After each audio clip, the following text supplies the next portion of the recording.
Good morning, it's James. I do hope and pray this message finds you and your loved ones peaceful, thriving, and very well.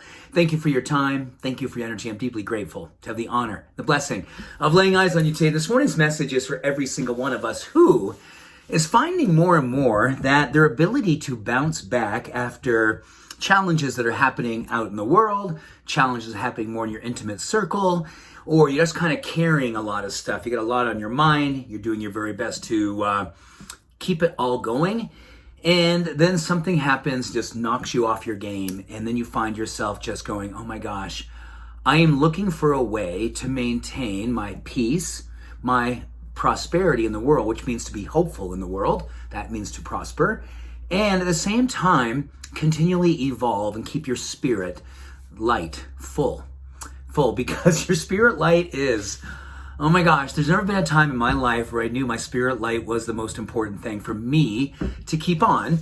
And if you want to leave in the comments section, this is one of the things that you find more and more in your critical practice to self-love and self-care is keeping your own light on. So this is about something called cognitive flexibility.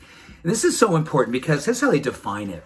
The ability to move from one thing to another and stay present, to bounce back after challenges and deep setbacks, and give yourself permission to appreciate your ability to always have resilience and always see yourself as an overcomer. No matter what comes your way, you come back stronger, more loving, more kind, and more available to your spiritual practice. That's cognitive flexibility. Now, there's a lot of things I think all of us would go, oh my gosh, who wouldn't want more of that? Well, I think for people like you, and when I try to aspire to be that person who's like, I want to continually evolve. I want to show up. I don't want the world and the craziness that seems to be going on more and more to take me down, to define me, to keep me from keeping my light in a place where I'm shining what I know to be the truth and live up to my truth.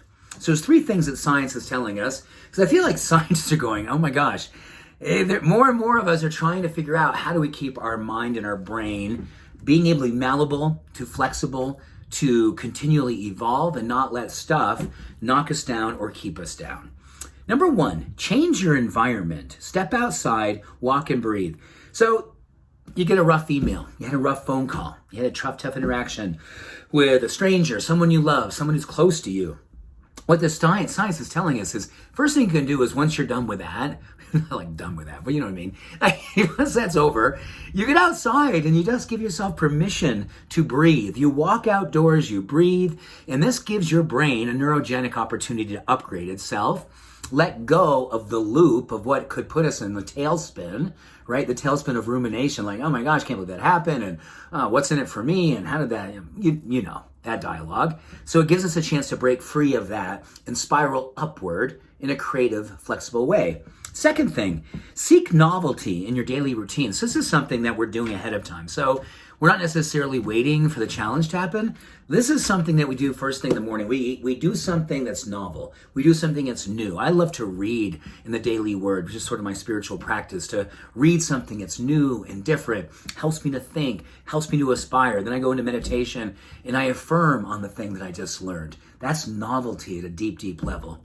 And thirdly, if changing your environment and seeking novelty didn't do it for you, well, how about this? Studies show from an EEG, which measures brain activity, that one of the most powerful things that we can do to augment our brain flexibility and our cognitive flexibility is to simply eat a serving of dark chocolate. Key distinction, needs to be 72% or greater. My go-to is 95. I'm not saying like, this is what I do, but I'm saying like 95 is the one I love the most. I love the bitterness. I love the lack of sugar, the very decreased sugar. And studies show that dark chocolate helps with attention, flexibility, and interesting enough, it gives us emotional ease and grace.